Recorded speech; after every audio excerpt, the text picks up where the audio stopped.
and write science fiction and fantasy.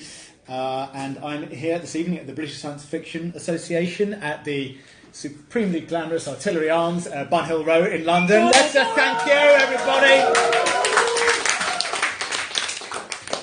And I am delighted and honoured to be interviewing tonight's BSFA guest, the best-selling fantasy author, F.D. Lee, ladies and gentlemen. There she is.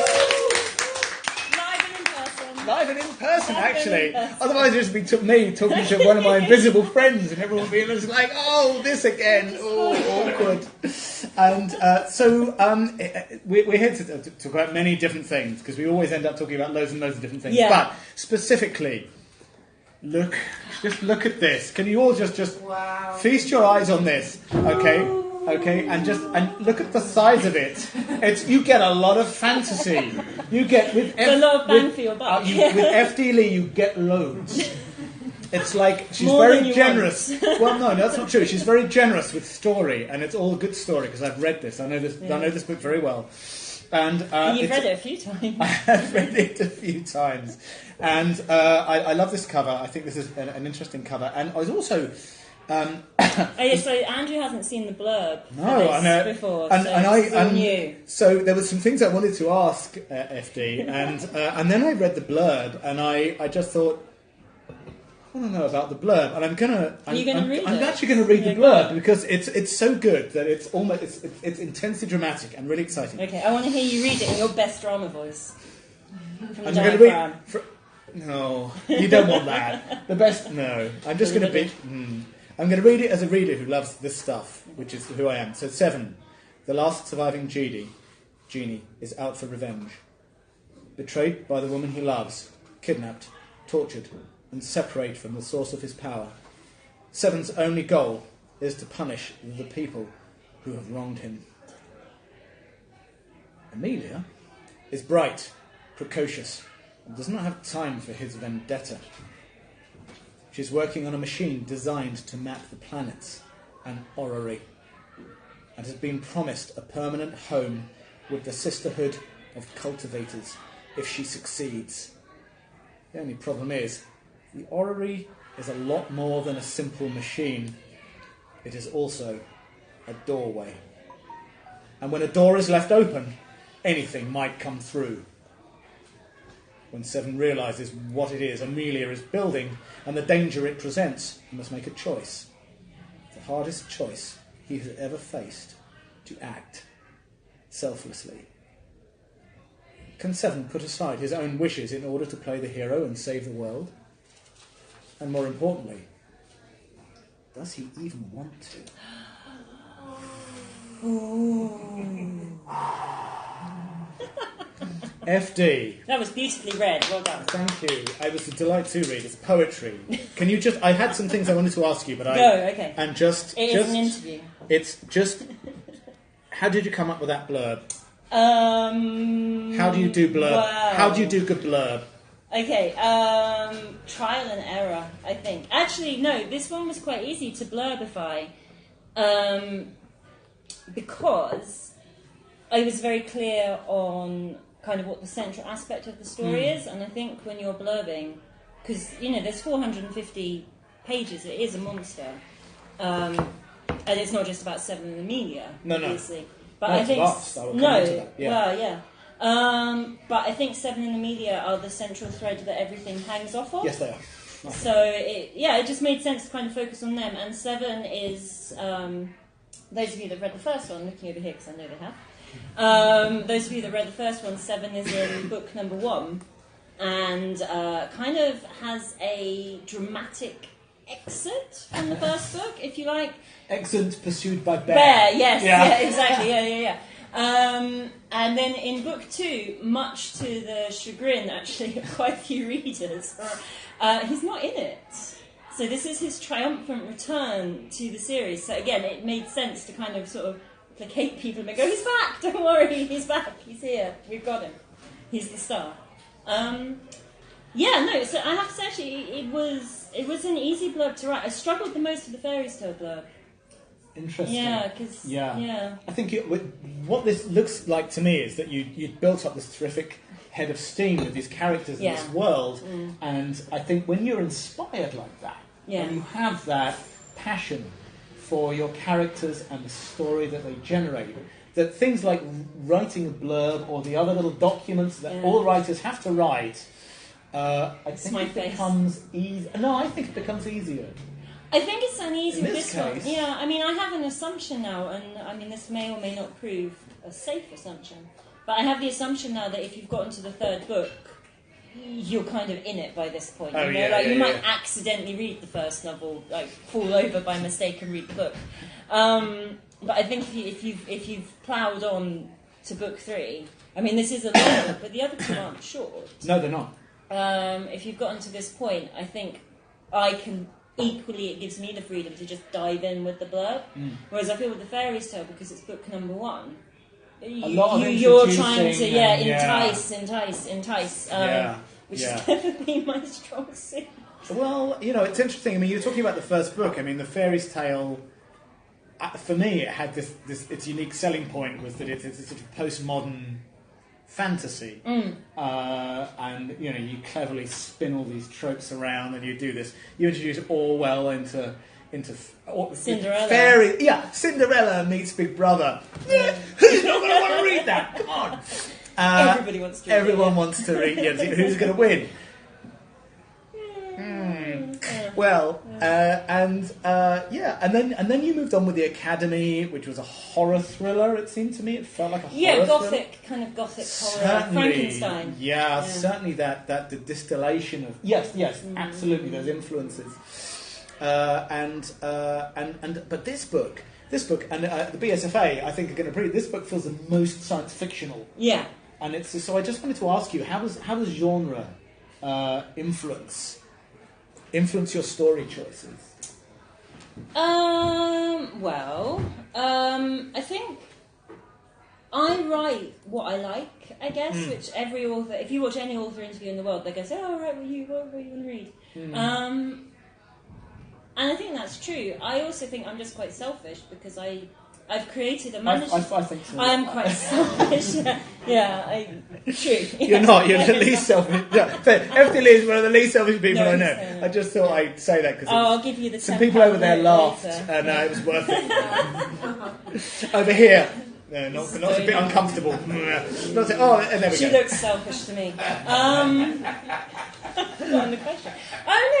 No. Actually, no. Fair play. I will confess. I think it is quite selfish. I've got this conceit in my books that you have this fairy tale world where they control stories, and because you have this fairy tale world where they control stories, it then allows me through this conceit to play around with all these different genres and to have fun with it and to enjoy it. So yeah, the first one is kind of a pastiche, I guess, of classic medieval high fantasy and kind of fairy tales, like grim fairy tales and things like that.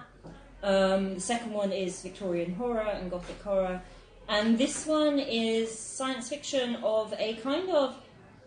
It's interesting actually because when I was planning it, I was thinking about the science fiction that I love, which tends to be kind of Jules Verne. I prefer kind of the older stuff. Sure, but actually, I have to say, I was really influenced by this, by kind of a lot of the old B movies. A lot more like there's the Blob in there, and Quatermass and the Pit is in there, and the Kraken, came from beneath, and So it's interesting actually what I ended up drawing on for this one. It's quite Cthulhu-y too.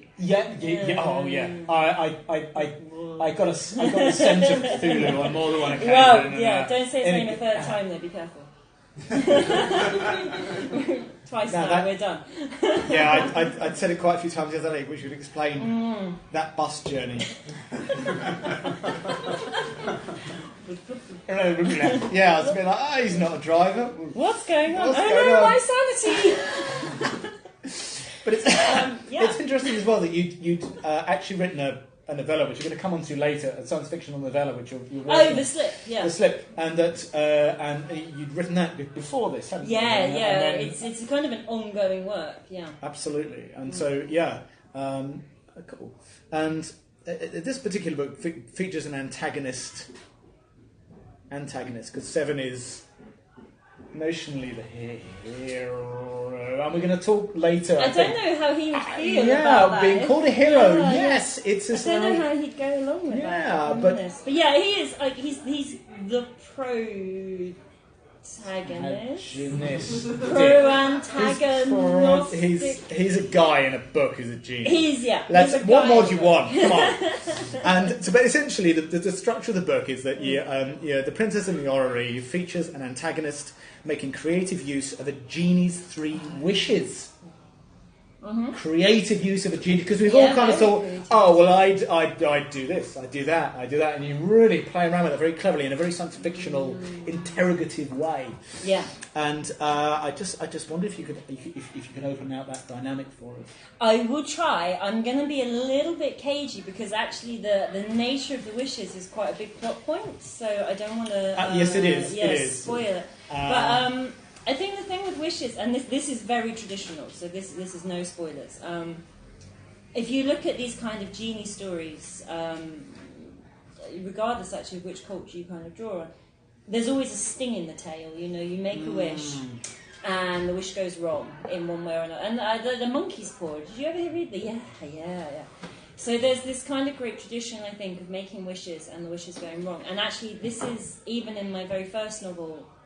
I've embedded this into the law. So the system that I work under in these books, possibly spoilers for the first book, but I'm sure everyone here has read it. Everyone has read it, at least twice. Read it, so it's fine.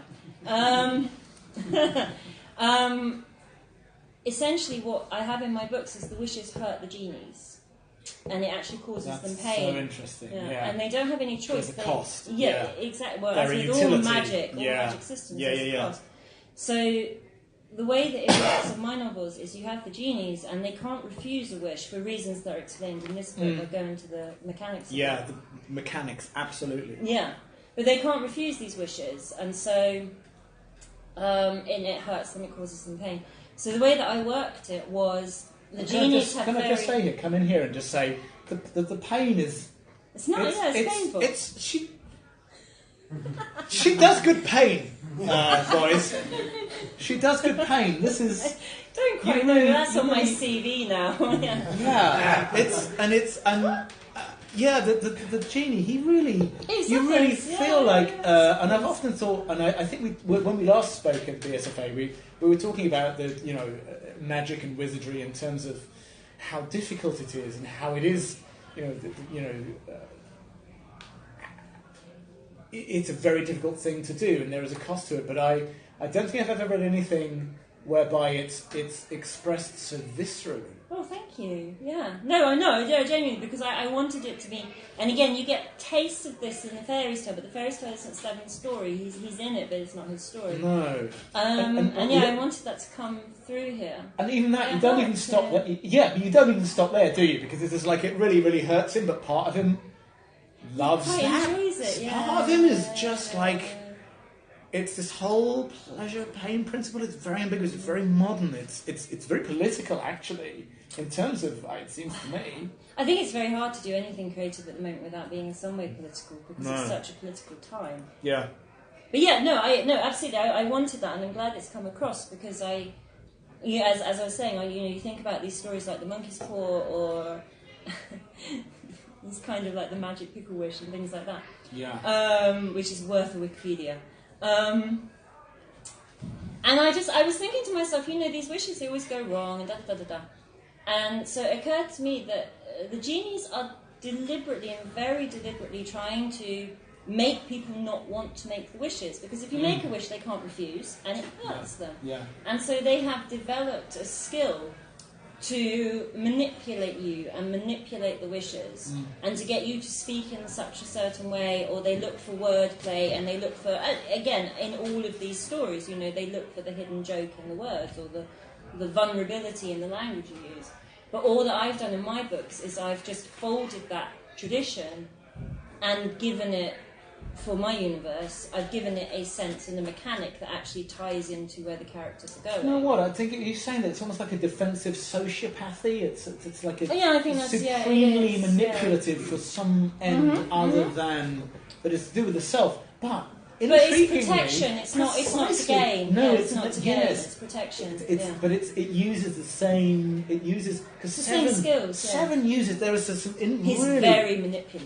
There are some great scenes where some great chapters where the serving people can't. Seven is locked in a cell essentially, and it's horrible. And minions appear. And he's trying. And he does his thing, and it's a bit like and then he never, and then the Batman never, and the girl never comes, and you kind of think, oh, where did they go? And then there's a little throwaway line about where they end up, and it's a bit like, and then that affects him. So he uses sociopathic techniques, but it affects him. He's a bit like, oh no, I didn't mean for it to go to. I think the thing with Seven is, I think. Room 101 kind of thing. Which is off you go to the manufacturer. Off you go to the manufacturers. No, I think the thing with Seven is, and I think you use this word technique, and I think it's right. I don't think Seven is a sociopath. I think though that he has developed through various different experiences that have happened to him, he's had to develop a defense mechanism. Yes. And that defense mechanism is, like I say, like these genies, they have developed this defense mechanism of manipulation. Yes, I agree with that. I completely agree with that. A lot of this novel is about him having to learn a different way. A different strategy. Learning empathy. Yes, he has to learn empathy. He has to learn empathy. And then that costs him without realising until it's too late. It's a different cost, though, I think, because it's a good cost. It's a good, it's an noble, evolutionary. Cost. Oh, again, I don't think he liked that. I don't think he likes this hero and noble business that you're banding around. But yeah, I don't care. You are. I'm Seven. Commenting on this is you, a blue-skinned man with great hair. He has got fabulous hair. He's fabulous hair. The hair comes across. She does Lovely good hair. Right. Good hair. Good hair. Psychopathy. Good pain. Good psychopathy. So So Princess in the Orrery is book 3. How many more books are there going to be? I knew you were going to ask this. I found there just literally the one. a young lady just kind of went, yes, how many? You didn't see that. It was inspiring and yet slightly scary. My all fan good. base, no, just a joke. I think 2 more. 2 more. I think 2 more. Yeah, I think 2 5 more. is a magic number. It's like Harry Potter was 7. Yeah, I don't This know. is 5. I kind of want, if I'm honest, I wanted 6 because I liked the balance. No, that makes me angry. Don't do does 6. it? Okay, well, it's going to be 5. Don't know where that came from. I'm No, so do sorry. 6. I don't want 6. Don't do 6. Read it again. Number of the beast. Oh, where's this coming from? Oh my sorry, God. that's bad, isn't it? Wow, Stop that bus journey really was That was a dreadful. bad. That was a it's bad like bus Thulu. journey. It's just like he has no notion of. 3 times. Yeah, but that's like. Yeah, but at what point? But there's a time. There's a time. Is there a time? Space. No, I don't think there is. I've said it more than 3 times in my life. Well, that might explain. The bus journey. He just I don't want to explain. It's self-circular. Road to hell. Yeah. Anyway, okay. Let's carry on. So it's 5 books. I can't remember what your question. Yeah, 5 books. I think. That's nice. That's a good number. I wanted 6, but I think that to get to 6, I'd probably have to pad it, and I don't. There's no padding. No, I don't like it. I just read. padding. I'm reading a series of books at the moment, which I'm really enjoying. But I got to the 3rd book in this series, and it was a bit of a slog. And I remember thinking at the time as I was reading it, as much as I enjoyed book 1 and 2, and I will read book 4. Yeah. But I remember reading book 3 and just thinking kind of the way through, I'm like, you haven't really got a 500-page book here. I find this a and lot there's a lot of repetition and detail. I like detail, don't get me wrong, but I am one of the people. I tried to read Game of Thrones. I tried to read Ice and Fire, and I got to the third book, about halfway through, and there is a scene, and it takes a page, and it is describing somebody walking up a circular staircase, and I couldn't do it anymore. And I know there's some people who genuinely love that detail, and absolutely fair play. I have no criticism, but it's not for me. I understand. And I'm not going to write a book that has 2 pages of what the brickwork looks like. I agree, FD, I agree with you. And this is a big bugbear of mine, and I find some of the big releases, I'm like, there is not enough narrative to sustain this story over the length. Where's the editing? Just Anne Charnock won the Clark Award last year with a very, very slim book that is about everything. Yeah. It's about everything, and it's like something like 60,000 words or something. But with this, you get loads. It says having written a massive book. But it's all. You've almost got so much story. There's almost. I mean, and I mean this in a good way. It's almost too much story for one book, and I don't. And it's almost just like, whoa, there is so much going on there, and I think as well, it's a real evolution, both in terms of genre, because we said it was like, okay, postmodern fantasy, gothic horror, and now a kind of science fictional approach, and also a real change in focus on gender, because the fairy tale particularly, it was about Bee, the cabbage fairy, and it dealt with all kinds of genre expectations but it was women, I think. And it was women, and that's rightly so, because, I mean, I know some of your academic work looks at genre tropes and how damaging they are.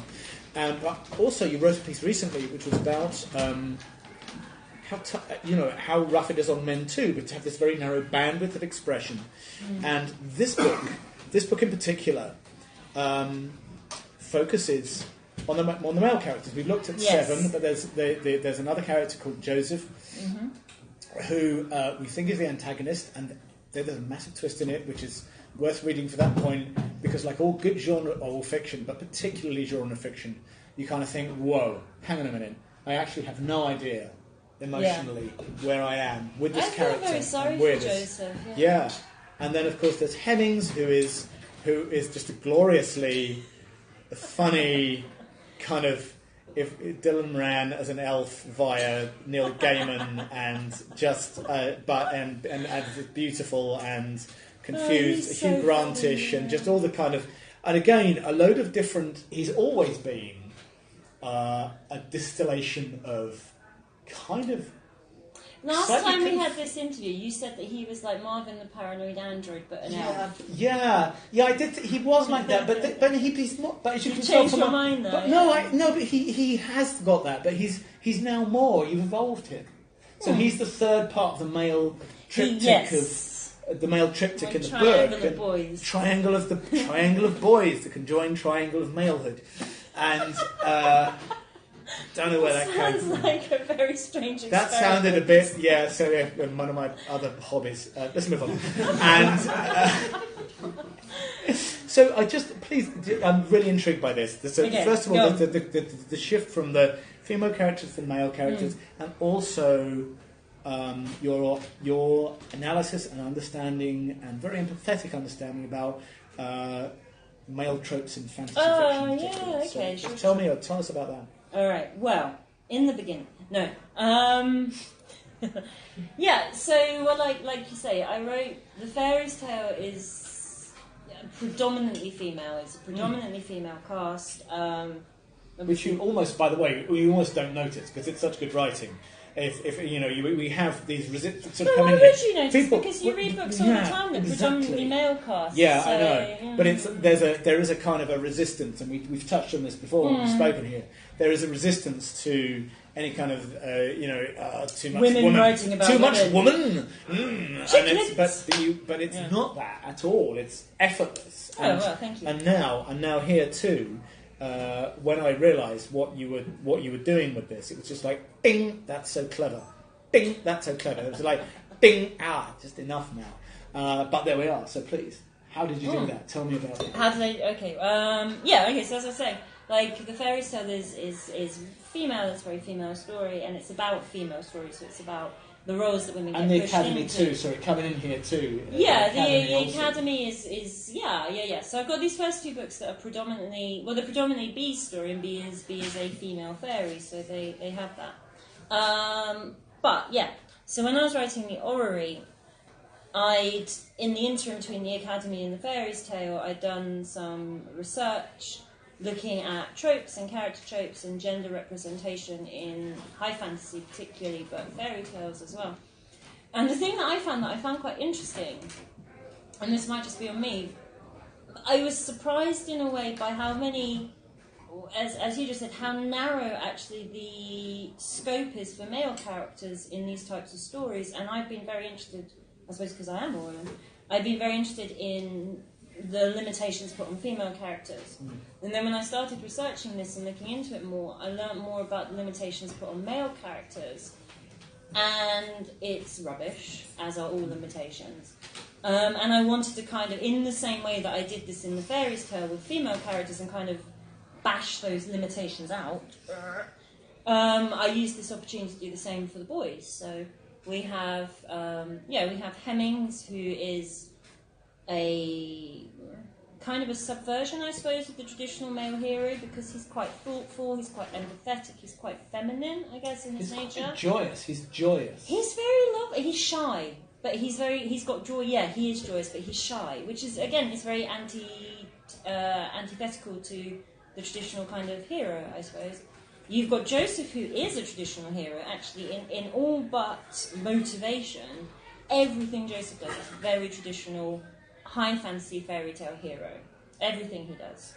And then Seven, who's just a bit of a sod, really. He's just a bit difficult. And he's very cynical, which again, if you look at high fantasy tradition and fairy tale traditions, if you're very cynical, it tends to align you to villainy. Like the people that are cynical, are critical, are judgmental of the world, they're either the villain or they are a sarcastic, minimal helper role. They're certainly the trickster. Yeah. They're certainly never kind of the lead, and they're never given that opportunity. And so you end up in these situations where the kind of traditional male hero role is portrayed as somebody who is hyper-aggressive, who is very entitled, who's very sexually confident, who's very self-centered, to be honest. Like, we were talking about this, Andrew and I, the other day, and Andrew mentioned Jack and the Beanstalk, and actually, if you think about what Jack does in Jack and the... It's atrocious. His behaviour is appalling. Yeah. But he's the hero, and I was talking about Dick Whittington, and again, you know, it's very conniving, and you have these very limited roles that I think present a method of being a hero that is very harmful. I think it's very limiting. It doesn't give men very much space to be vulnerable. It doesn't give men very much space to be wrong. It doesn't give men very much space to be joyous, empathic, to be joyous. Yeah, to be joyous. Yeah, like I'm going to come in here and say the new She-Ra. New She-Ra. Oh, it's so good. It's such genius, and one of the genius elements of it is that the male characters are joyous. They're so happy. They are joyous, and they're silly. And they're silly. But they just have fun, and it's a bit like there's a lot of joy in there. And I think when you talk about and when you were thinking about it, I was thinking about and there's always been, and it seems like a strange segue, but even the archetypal. So a character, so like Clint Eastwood's characters, always appear to be strong and silent, but they're always intensely emotional. You feel the emotion, but you don't realise it. Yeah, I think so. But it's that kind of. But in terms of, but going back to She-Ra, it's just kind of like a. She-Ra's wonderful. It's better than the 80s one. It is better than the. I watched them back to back. My husband and I watched the new She-Ra over a weekend, and we were like, "Oh, this is amazing."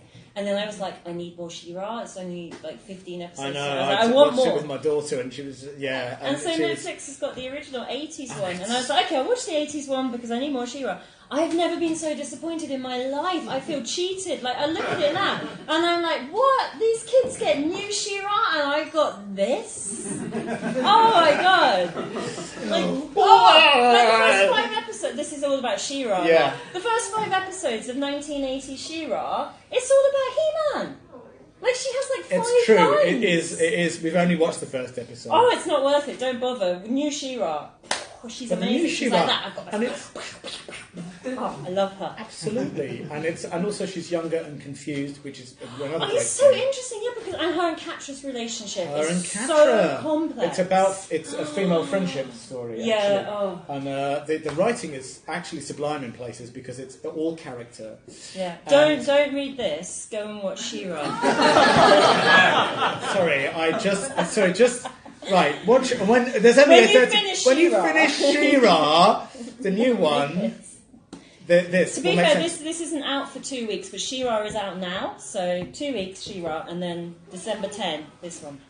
And I've just committed myself to the 10th of December. I'd Good. had that in my head, We were but here. I You hadn't heard it here. vocalised it. Yeah, okay. But I think the idea as well, that we're coming back to the idea that that in fiction that men can be joyous instead of aggressive and violent, and that also interesting. Going back to She-Ra, Strong and silent. Well, but the male characters in that they are competent, they're good at fighting, they're strong, they're everything that that you would normally associate with. Like Bo is dead good with an arrow. He's really creative with his arrows, and then who's the captain? Seahawk. Oh, Seahawk. He keeps setting fire to his boat. For reasons that is never explained, and all that happens is that they just end up using his pyromania as actually a weapon. Yeah. They're like now they weaponize him. Okay, so they just the elves build him a new boat because set fire to it now and just go. It's so cute. No, They end up brilliant. throwing this burning ship at the monsters. It's wonderful. So New She-Ra. glorious. I love it. I love it so much. We're talking about Malfoy, but it's just Honestly, joyous. I thought I would have spent this winter Joyous. talking about Jodie Doctor Who, which I'm also enjoying. But actually, I have to say, it's all about She-Ra. Oh, and Jodie Doctor Who Come too. from the left. Because the last time we spoke, Jodie we'd just been announced, and now we are in it, and she is glorious. I like her. glorious. I like her. I like her. I like she's good. her. I wasn't too sure about Bradley Walsh, but actually, he's won me over now. Again, another character who is in his own way joyous. He's like He's a good, kind of guy who is kind, empathetic, understanding, totally male. Quite a simple character. No, because what you have to remember is that I've done this very uniquely and originally. Yes, sorry. She wrote this before Doctor Who came out, but it's interesting. It is interesting that riding the wave. it's interesting that you've chosen to look at male depictions in fantasy and mythology, which underpin all of the other stories. Yeah, very much so. At a time when other media are looking at the same things in the same way, they're coming up with all these fantastic. I think it's good. No, I mean all these great characterizations. I think it's useful. I mean, you and I spoke. I think we spoke about this at the last BSFA interview, actually. But storying and fiction, and this was part of the subject of my PhD. Storying and fiction is incredibly important for meaning creation, and it's important for how people perceive the world. There's a lot of I was going to come on to studies. this. If you look at, do a Google of belief in a just world and belief in a mean world, or do a Google of the sleeper effect, and it's horror. It's terrifying, actually. It's very scary stuff, but it's eminently interesting. Because it just shows how important it just shows how important fiction is for us and how it does shape the way that we perceive the world, and we may not realise it, but it does. And how we see other people. And if you have one role model that is presented to you ad nauseum for what your behaviour should be, of course that's very harmful. And so this is what I wanted to do with this. It's not that So I think with things like She-Ra and stuff, I love the She-Ra story because they just have these characters, and it's very normal that this one is like this and this one is like this, and it's not remarked upon within the narrative world, and that's important, and it's just very natural. But I cannot speak to how deliberately the writers of She-Ra did that. I don't know if they, they were. So. Probably. I think they're very clever writers. Yeah. But I mean, I certainly with this, I did it very deliberately. I took three distinct tropes of being male in high fantasy and fairy tale, and I took three characters in my book, and they, in different ways, I was going to say challenge it, but actually Joseph conforms to it, and that's his tragedy. Actually, is that he conforms to it and he believes it. Yeah. But Seven and Hemming certainly challenge it. Yes, they do. Yeah. Yes, and it's interesting. As and well. It was, for me, I can speak for myself. That was deliberate. Yes, was deliberate. It felt like a conscious, crafted, creative decision, and and I know that as well that you are interested in. Yeah. Well, and indeed how morality and heroism have become divorced. Morality of heroism have become divorced. I mean, can you tell me more about that, particularly in relation to characters like Joseph and Seven, who seem to me to be reflections of each other? I think there is an element of there's an element of Seven and Joseph, and there's an element of Joseph and Seven. I think. So as I said just now, Joseph has bought into this narrative of being a hero, much to his detriment. He hasn't got very much criticality, and it is his undoing at the end of the novel. And to come in here, he's a very isolated man. Yeah, he's a sickly younger brother. His older brother, the Baron, is a sort of horrible bullying.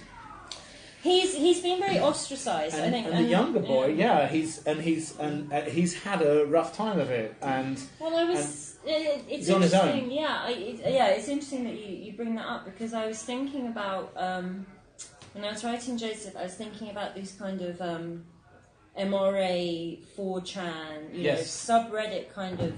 It's not just men, actually. To be fair, it's not just men, but these kind of people like trolls, right? Internet trolls, and I was thinking about sort of the whys and the wherefores of that, and again I did a bit of reading and stuff, and it seems to be that isolation one way or another, or echo chambering, which I see as another kind of isolation, is part of that. But I've written a medieval fantasy, so you can't put people on 4chan and Reddit. Like, it doesn't exist. People doing it, like sending pigeons to each other or something like that. So I had to use a bit of author magic to isolate him, but I wanted that thing of this is a person who is surrounded in this echo chambering narrative that says, to be valuable you need to do this, to be valuable you need to do this, to be valuable you need, and he has no counter argument. He has no one to bounce his ideas off. He has no one to say to him, no, you know what, you're really cool, why are you you're fine, you're really cool, why not do this, you're this, you're that, Yes. He is actually very clever. He is actually very clever. He beats a genie, so he is actually very clever. But he sees it as, I beat a genie, rather than, now I've got the genie, perhaps we can be allies, rather than, So I don't know. I did want to isolate Joseph, and I had to create a way that would be meaningful within the world that I created for him to be isolated. But it was a very deliberate decision to put him in a space where he doesn't really have, because I don't know. I mean, I haven't done a longitudinal study of this, but it certainly feels to me instinctually very truthful that a lot of again, men and women, a lot of people who end up very polarised one way or the other, just become very extreme one way or the other, arguably is because they don't have counter experiences and counter narratives, and they don't mingle and expose themselves to ideas, so they just become very rigid in their thinking. When they do encounter other ideas, they're not other ideas, they're people saying, oh my gosh, yes, you're right, let's do this, So I wanted to kind of create that in Joseph. In a very tragic way, actually. I do feel so. I think it is very. I think it is very tragic. It's supremely tragic. I think it's, whether it's in fiction or reality, I think it is very tragic, because you're losing people ultimately. You're losing. You lose people that might genuinely have something to contribute. You're absolutely. losing them. It's a bit like someone who's a bit difficult. may become an ally. Yeah, exactly. But you're a bit like, all you have to do is just like kind of roll with the punches. It's like, oh wait, no, you've got. Oh, that's why. Yeah, That's why. yeah. Especially if it's communication. Yes, But then, it is communication. and then, it is. but then if it doesn't occur to you, or you don't understand what communication is, which Joseph doesn't. He's very eloquent, but he doesn't understand. He's not stupid, man. He doesn't. No. He just has no sense of perspective. He's almost lived a life. He's almost lived a life free of consequence. Yes, I think he has, and he does. I mean, he's very privileged. I mean, Yeah. you know, as you just mentioned, he's the younger son of this kind of ruling family, so he's slightly cosseted. He has that But then heritage. that's again with Seven. So you were talking about this mirror between Joseph and Seven, and Seven is very cosseted and very. Yeah, it's a supreme because he's the last genie. He's isolated too. He's the last of his. He's the last of his kind. Which, when you think about it, is just. It's pretty rotten. You can't. Yeah, it's hard to actually imagine. Actually. Well, yeah, I mean, walking around and not seeing somebody or losing. Like, he's lost his heritage. Yeah, he's lost his heritage. And it's and again, your work explores the idea of. So we're used to talking about male narratives, such from Aragorn to King Arthur. Yeah. Is the idea that the hero's situation before it's even a quest is intimately, physically, almost viscerally linked to the land, to the place. And on the one, and that makes sense in terms of hero's journey narrative. It's a very high fantasy tradition. But it also, and there is a place for that. There is, of course. It's really powerful. It's really powerful. But it's just one satisfying. story. But it is. But it also, it's literally entitlement. Yes, it is. It's literally. Yeah. The I am the idea only that person I am the only person who because can do I'm this. predestined to do so. Yes, and that excuses no end of behaviour. Frankly, terrible. And you see it actually, Game of Thrones as the idea of where the guy. It's quite an old season, so I don't know if this is spoilers. Where the guy thinks he's destined to be the king. It's the brother, isn't it? The next brother. Yeah. And then he does. Not and then Robert Baratheon, the other one. Yeah, the one between Robert and Renly. Yes, Stannis. And what he does, because he thinks it's his destiny, and then it turns out not to be. So he does it all for nothing. And it's one of the hardest things to what and I love Game of Thrones.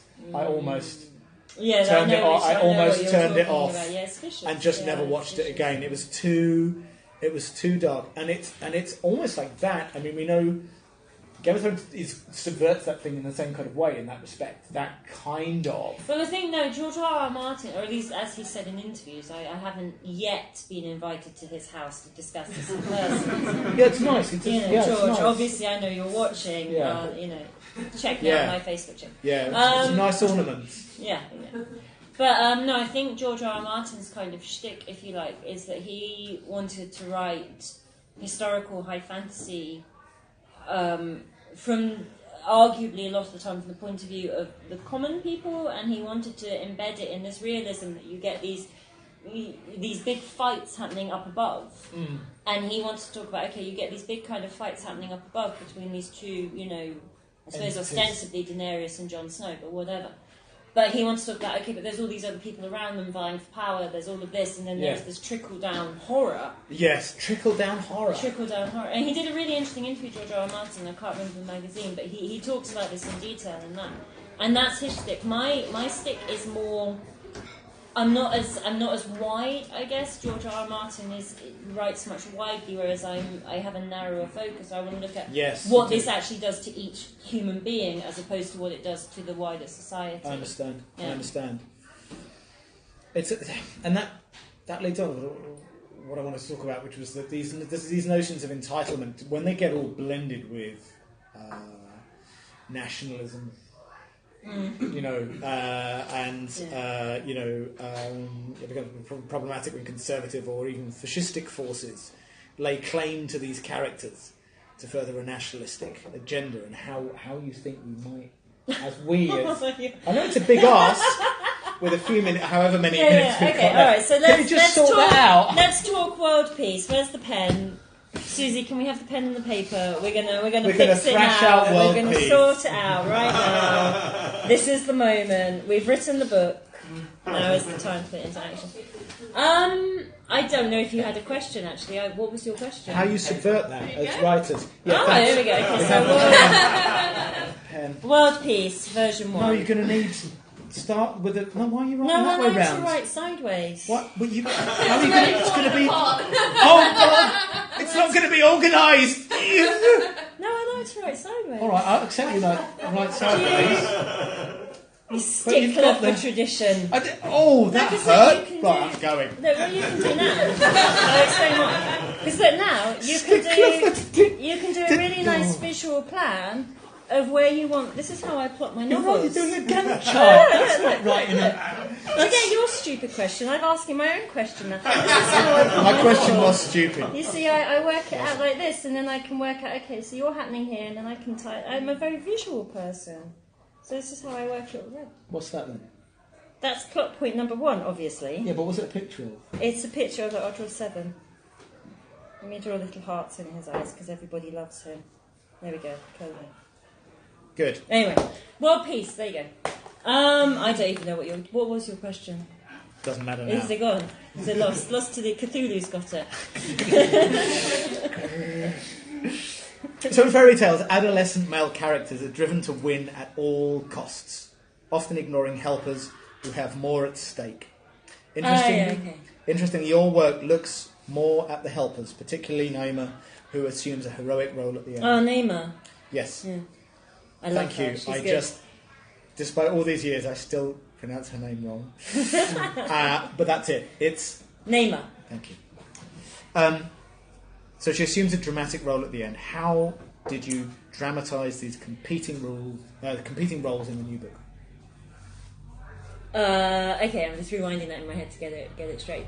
I'm not sure. I guess I think the thing is your question is sort of centred around how did you plot such and such and make such and such happen, and I'm not sure that's quite how I write. I have an overall structure for the stories. So we talked about this again last time at BSFA. I do have an overall structure for the stories. I know where this book began, for example, and I know where it had to end in order for the next book in the series to begin and end in the right place. So I have the overall story is beginning here, going here, finishing here. And then each book I know, okay, you're going to start here, you're going to finish here, you're going to start here, you're going to finish here, you're going to start here, you're going to finish here, da-da-da-da-da. Which is how I'm able to thread in. There's lots of clues and like Easter eggs in my stories. In fact, there's a lot of payoff on a few clues in this one, and that's how I'm able to do that, because I know where it's going. However, in terms of character behaviour within the books, I tend to actually think... I spend a lot of time on character design. And I do a lot of loose writing. There's pages of short stories with characters where I'm like, what would Hemmings do if he ended up in the artillery arms? Like, how would he react to... It's very busy downstairs, there's lots of people, so I will just drop Hemmings in this situation to learn how he will react. And that's how, for example, Naima ended up kind of stepping out of this very... she was very self-preservatory, and she was very concerned with her career, and she was a very timid woman. And because I spent some time thinking, okay, actually, but you've grown up with this very strong role model, and you've grown up with these very strong values, and you've betrayed those values, and how are you going to react when you realise this? Because you're either going to hide or you're going to step up. And actually, Naima stepped up. Another character might not hold, in which case the book would have ended slightly different. I understand. The book would have ended in the same place, because it has to, but how it got there would have been slightly... Which is why we've got Hemmings. Hemmings was supposed to be a one-note joke character, and now he's the third protagonist. Yeah. Now he's like one of the main protagonists. But no, Hemmings was supposed to be a kind of a gothic elf joke, like a depressed goth elf. Because I thought that was funny. Yeah. It's funny. And then he just, as I do, I spend so much time with him, and then I was like, okay, but why are you a depressed gothic elf? Actually, come on, Hemmings, why are you a depressed? And then when I sort of was like, okay, so this happened to him, and this, and that's his favourite colour. Oh, this is what he'd do if he was in the artillery arms. And then he was just like, let's put him in this scene. And actually, because he wouldn't let that happen, he would behave, he wouldn't just watch, so then he does this, and then he ends up becoming a massive character in the academy. And then actually, because he was such an integral character in the Academy, in the end, he ended up taking on a role in The Princess and the Orrery that actually I'd earmarked for Melly. Yeah. So Melly's obviously very cross with Hemmings. Melly has a big role. good No, actually, through no, line, to Melly's put it fine. No, mildly, Melly does have a very good through line. No, Melly's big in this book. That's why it's such a big book. Yes, I don't know. Sorry, that was the long answer. Yeah, it's fine. Yeah, I can't really say, this is happening because this is the plot, and how do you plot a character? No, I understand. So the orrery itself is powered by an amulet, which is the mechanical element of the genie's power that enables the wish granting. Yes. So the same device also powers. It powers the orrery, makes it go wrong. So tell us more about this fusion of magic and technology, especially the slime. I know, you really like the slime. Liken us to slime. Yeah, well, I had to find a way to get the mythical and the science fiction together, and I did it via slime. Magical? No, the slime is just there. Again, I suppose because I was thinking about genies, and I had to spend a lot of time. I spent a lot of time thinking about genies, and in the same way that I was thinking about, why do these wishes always go wrong, and why is there always this kind of, the twist in the wish and da da da da. So because I was thinking a lot about, okay, what is the logic behind this? And that's how I came up with this, they can't say no, but it hurts them, so they learn to manipulate. I was also thinking, right, well, if we're going to say they can't say no, then it's the lamp, where does the lamp come in, and the three wishes and things like that? I loved how genies have different... Yeah, some have a lamp, some have an amulet, some have... What's the other one? What was the great joke about one's got like a spanner or something? Yeah, I mean, Grab my magic spanner. Oh, Can I just pretend I didn't see it? Live on the internet, heard you, Andrew. Spanners are good. The internet.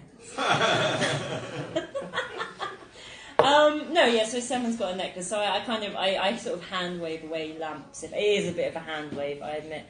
But I wanted to think about, again, if you're going to write fantasy and science fiction, and obviously I'm in a room of people who read fantasy and science fiction, but I think if you're going to write fantasy and science fiction and you want to enjoy it, you can have anything, and you can have anything you want. You could say, this light here, if you turn it off and on 3 times fast, it will open a gateway to another world.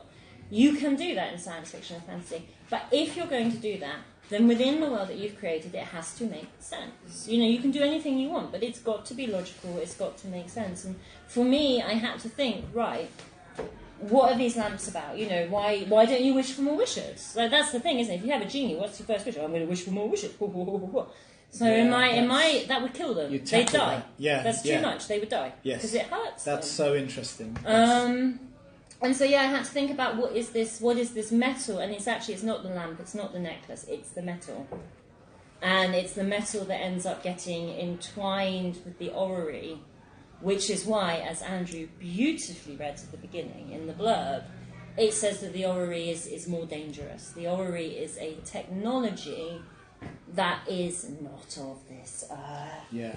Dum dum dum. It's this technology that Seven recognises, and human beings. There's a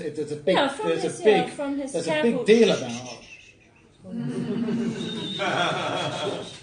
Not everyone's read it yet. No, I know. I know you've read it like 20 times. I know, but it's like the idea of the orrery having aspects to it that are shadowy. Yeah, but again, that's the science fiction. So we sort of, to loop round, I guess. One of your first questions was, you write in all these different genres, and this is a science fiction genre. And I think one of the things that is incredibly integral to science fiction, whether it's like hard sci-fi, like Forever War or whatever, or fun sci-fi like Star Wars, blah blah blah. There is always this element, I think, in science fiction of human beings playing with something beyond their ken.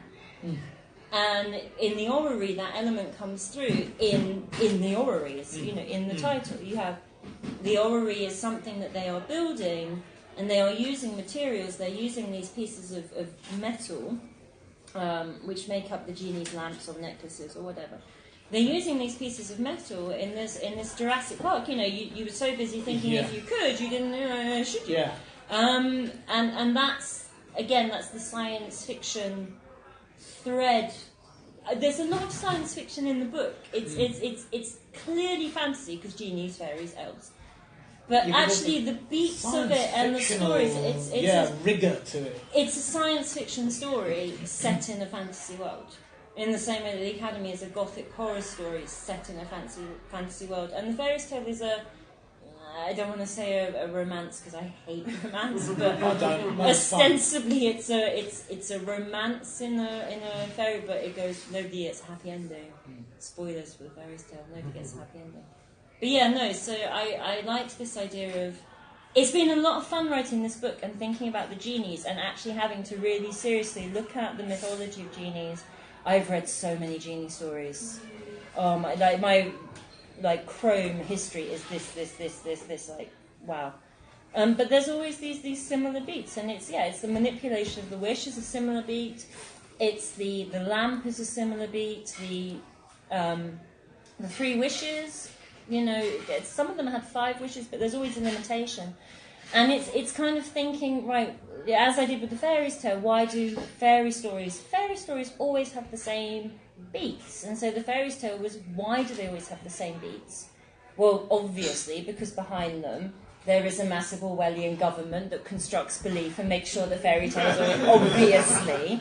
And so with the orrery, it was like, why do genie stories always have this, that, and the other? Well, obviously, because they're addicted to magic and it causes them pain and they can't separate themselves with their lamps. That's interesting. Obviously, you know, I mean, these things are very clear when people say it, you know. It's enabling and debilitating at the same time. It's very. It's an interesting relationship that Seven has with his magic. It is an interesting relationship he has with his magic, and it is an addiction. And like an addiction, he enjoys it, and it hurts him. Yeah. So the book follows a large cast of characters, each of which have backstories in previous books. So how do you keep tabs on them?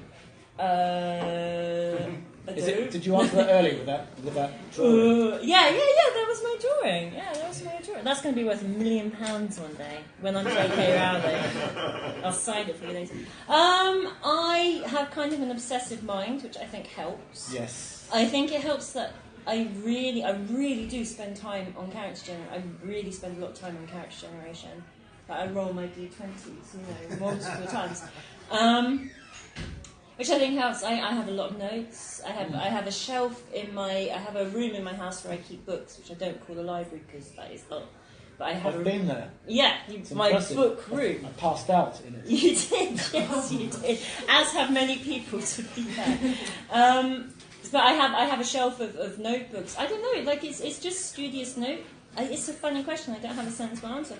It's just a lot of note taking, and I really know my characters. In that case, you better ask my last question, which is that: Go on. how can you be both a witch and an elf, and how can I do it? Well, being a witch is a job, and being an elf is I guess a race. Yeah, it's what you are. It's just like species. Yeah. That's interesting. So that's a really easy answer. Yeah. Ladies and gentlemen, SD Lee.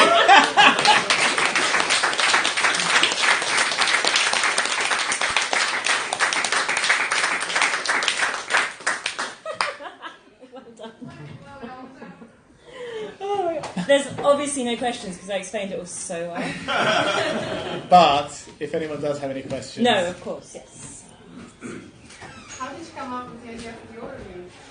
How did I come up with the idea for the orrery? You mean the device or the book? No, the device. The device. I stole it shamelessly from the Dark Crystal. I was going to ask that! I was going to say, what's your favourite orrery? Is it the Dark Crystal or Tomb Raider? Oh! Which, there's the Tomb Raider and Angelina Jolie are the only good things in Tomb Raider. No, because it's got Chris Barry in it as well. And Chris Barry. Actually, genuinely, seriously, partly the Dark Crystal. I have a Dark Crystal tattoo. It's the first tattoo I ever got. 18th birthday present. Yeah. I love the Dark Crystal. I love the Dark Crystal so much. My daughter does. We've watched it. It tingles. I watched it with my friend here the other day, like very recently. I got the book. Oh, I've got the artwork. Anyway, no. In answer to your question, sorry. No, it's partly, to be honest, it's partly shame. So the orrery is, if you've seen The Dark Crystal, you know Olga? And she has the Olga, yes, sorry. She has the, Olga is a gym. Olga. She has the planetary device that's all twisty and turny. And that's an orrery. So it's partly just this imagery that has just been with me all my life. And then in 2013, when I was thinking about this series and thinking, oh my god, am I going to write books? Let's have a go. Why not? And I was plotting out the entire arc way back when. And I took a group of students to the British Museum, and they have a display of orreries. And I don't know, it was interesting because I'd seen this orrery growing up watching The Dark Crystal, and I loved it. And I don't know why, it just never occurred to me that they might be real. And then I saw them in the British Museum, and I was like, oh! And just a lot of things, because I was playing around with the idea of the Pathways tree anyway, and I was already thinking and plotting. And it just all clicked. So I knew when I was writing the Fairy's Tale that we were going to get to this point. And if you read the Fairy's Tale again, or for the first time, get it for free on my website. There's actually a lot of clues in the Fairy's Tale to what actually happens in the orrery, which is fun.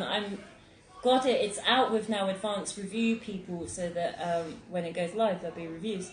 And I got an email back from one of them the other day, and it was really interesting because she was saying to me, I read the orrery, I really enjoyed it, blah, blah, blah. And she said, I've actually gone back and I've dipped in and out of the Fairy's Tale. And she said, I can't believe it. I'm looking now, and there's this bit here, and there's this bit here, and she said, I didn't realise when I was reading it, I just thought it's just background. And now I'm like, ah! So she's emailing going, what's in the orrery for the next? She's like, can you just tell me? Just tell me now what's coming up. And I was like, no. I went off piece. That's where the idea it's entirely stolen from the British Museum and from the Dark Crystal. Of a worthy heritage. Nothing is original. Wow. Thank you. Lovely question. Thank you. Nobody's got this phone. Oh. Hi, Faye. Hello. We've got this in the raffle, and Susan mentioned it there. This is book 1 of Pathways Tree. It front is. It says, the world is Neil Gaiman, the jokes are Terry Pratchett, and the colours are George Orwell. Yeah. This is on the book. Have you gone back to things like Alice in Wonderland at all? Stuff like that? Or is that too far back? No, it's not too far back. I suppose I'm umming and ahhing. Because there is an element of it, but only because it's sort of slightly a portal fantasy, because you have the fairies world over here, and you have the human world over here, and they travel via mirror, which is through the looking glass. I never liked Alice in Wonderland as a child. I found it terrifying. But I really liked Alice Through the Looking Glass, and I really liked the Jabberwocky, and I liked the, Alice Through the Looking Glass, it's all out on a chessboard. And I think there's a lot of Through the Looking Glass in the book, actually, but not Wonderland, because it frightened me too much. Thank you. No. So you were writing your PhD alongside, was it writing the Fairy's Tale or? The Academy. Yeah. So how did it influence your writing? The Academy was supposed the story of my PhD. The Academy was actually supposed to form part of my PhD.